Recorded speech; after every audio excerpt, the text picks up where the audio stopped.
So guys, almost lunchtime na. It's 11:30 actually. So ang gagawin ko, hindi naman kasi kami pakain dito sa hotel.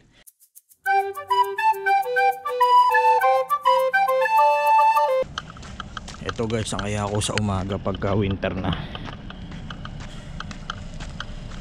What happened? Magdi-defrost ako ngayon.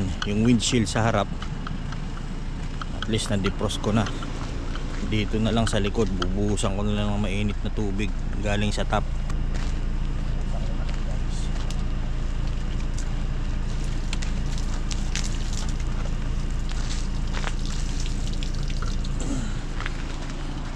Dito buhusan na lang natin.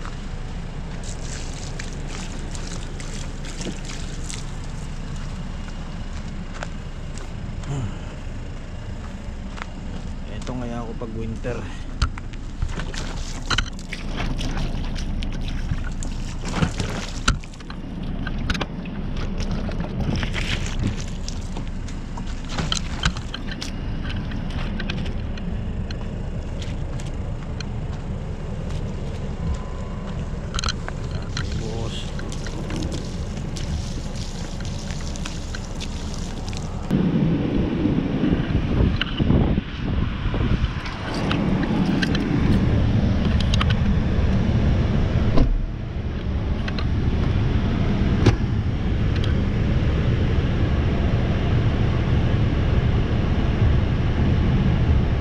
Makakatakbo na tayo pagka ganyan.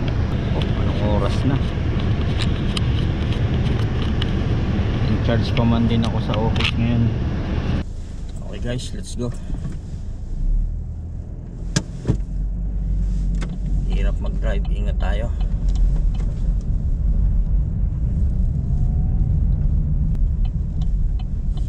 Napakadulas ng kalsada pagka ganitong nag-snow.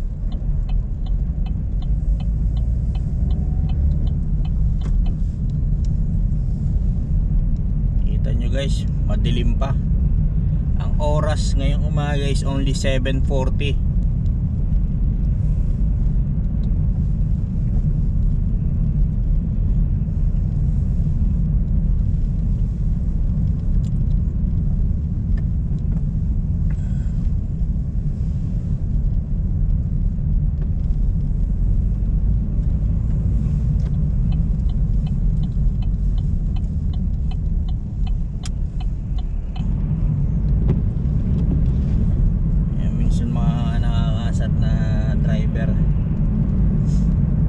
Ganito nag-i-snow, dahan sila magda-drive. Minsan hindi pa na-signal, antay ka ng antay, liliko pala. Hindi na-signal, nakakaasar. Nagmamadali ka sa umaga, gawa ng papunta ka sa trabaho. Hindi ka naman pwedeng magmadali pagda-drive, gawa ng, alam nyo na, sitwasyon madulas ang daan.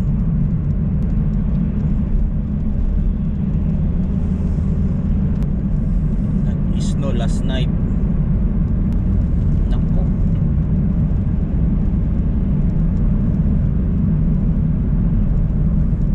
Foggy pa.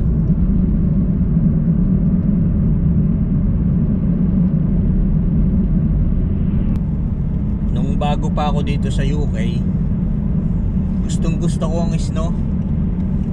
Ang ganda kasi siyang tingnan. Pero nung ma-experience ko na, talaga napakahirap pala na pagka nag-i-snow. Kaya kung pwede lang, summer na lang eh. Kaso hindi naman pwede. Grabe dito. Iko tayo dito sa kanan.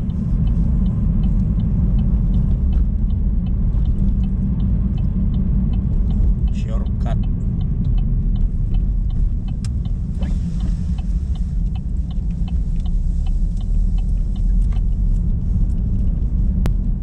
Very narrow pa man din ang daan na to.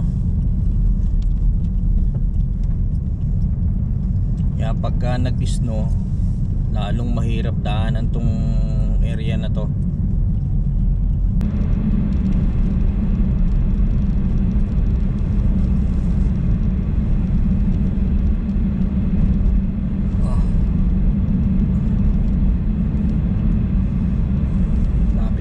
guys.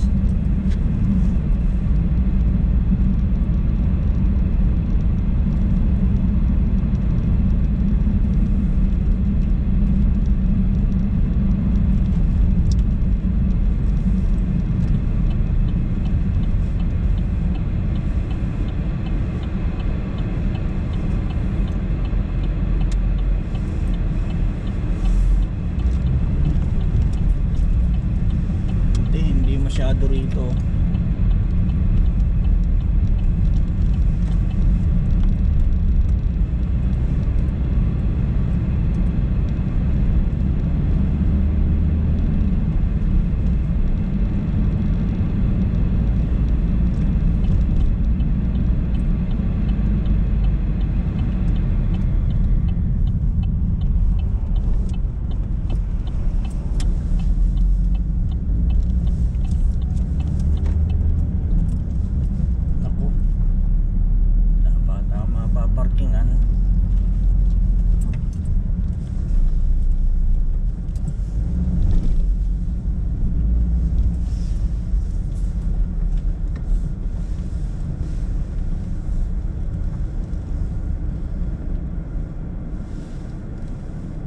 Ay, tayo magpa-park. Hindi tayo.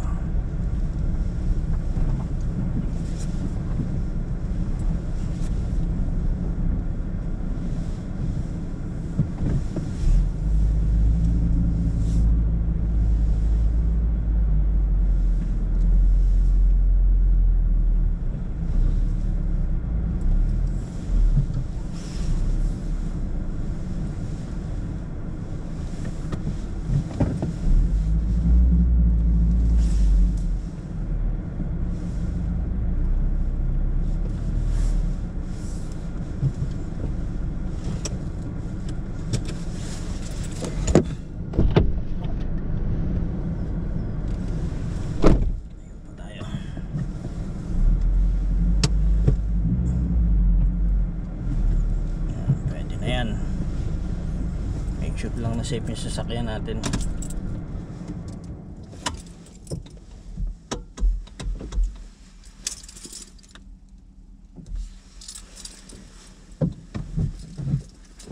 Ay, sana hindi naman lagi ganito pagka nagda-drive. Look at this guys. Tingnan natin kung anong situation sa labas ng garden.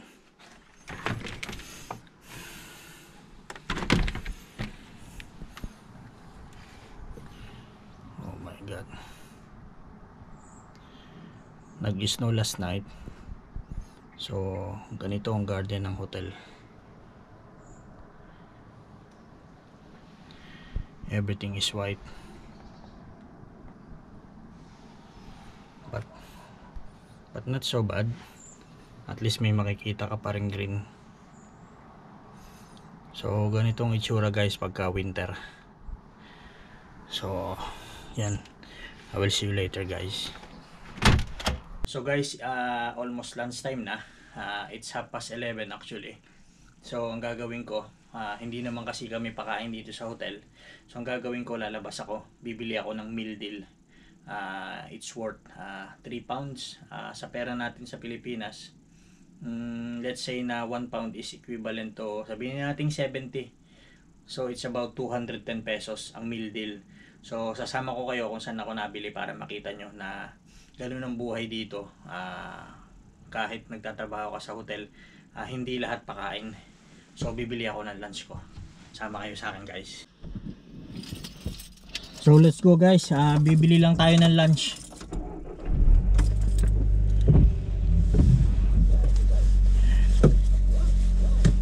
Malapit lang naman ito. Siguro mga 3-5 minutes drive. So ayun guys, ganito ang buhay dito.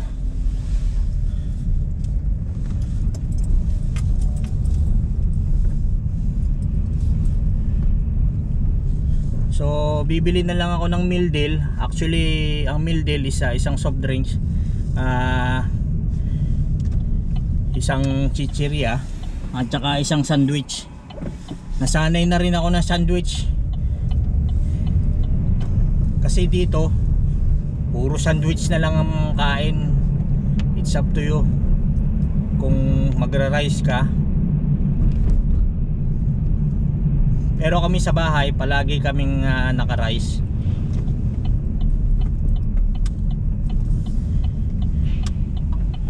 Dito lang sa trabaho talagang wala akong time para mag-prepare. So pag hindi ako nakapag-prepare sa umaga para ating sandwich na mabibili,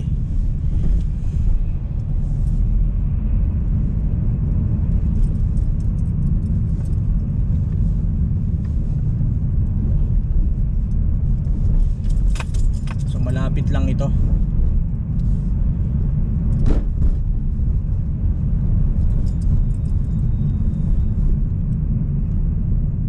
Kanan lang tayo dyan sa kanto. Sana may maparkingan ako.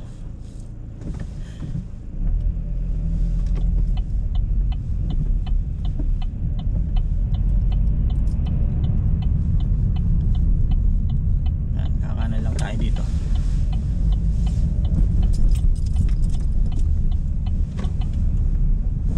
Yun, may parking. Tiyempo. May bakante. Hirap kasi mag-park dito.